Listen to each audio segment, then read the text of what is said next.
পায়ের কথা কইছে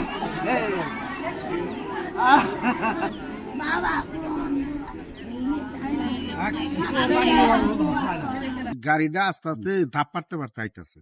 আওয়ার পরে গাছটার হাতে এই পিছের সাইডটা ওই ছেলেটা মাথাটা এইভাবে ভাই করে দিয়ে হাইরা লাস্ট আসছে চাচার হাতে যে ওদের পিছের দিকে সামনের দিকে খেলনা করে যখন পিছের দিকে চাই যখন নাচতে আছে তখন গাছটার হাতে একবারে অ্যাটাক বাড়ি খাইছে।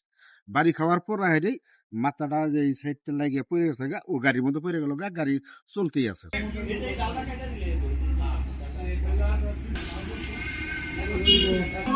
আমার আল্লাহ দয়া করলা না গো হায় আল্লাহ কত জনে মরাই কষ্টই করলো গো সেই পুরা পড়লো গো।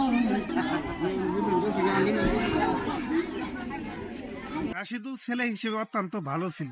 সে সবসময় সবার সাথে নম্র আচরণ করতো, আমাদের সাথে খুব ভালো ব্যবহার করতো, প্রতিবেশী তার সবাই ভালোবাসতো। সে কারোর সাথে কোনোদিন অন্যায় করতো না। তার আচরণে সবাই মানে তার জন্য সবাই আমরা একবার মর্মাহত।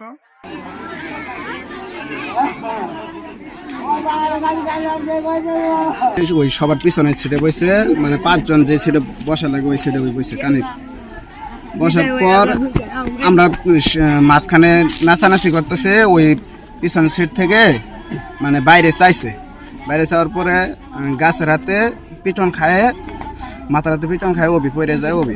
টেকনিকের বাসে একজন ছাত্র দুর্ঘটনায় মারা গেছে। সে সংবাদের প্রেক্ষিতে আমি ফোর্স পাঠিয়ে দিয়েছিলাম। সেখানে এই বাসটাকে চালক সহ আটক করা হয়েছে। আর আমি যেখানে ওই ছাত্রর বাড়িতে যাচ্ছি। লাস্টে জানার পরে তারা যদি অভিযোগ করে, সেই অভিযোগের প্রেক্ষিতে আইনগত ব্যবস্থা গ্রহণ করা হবে।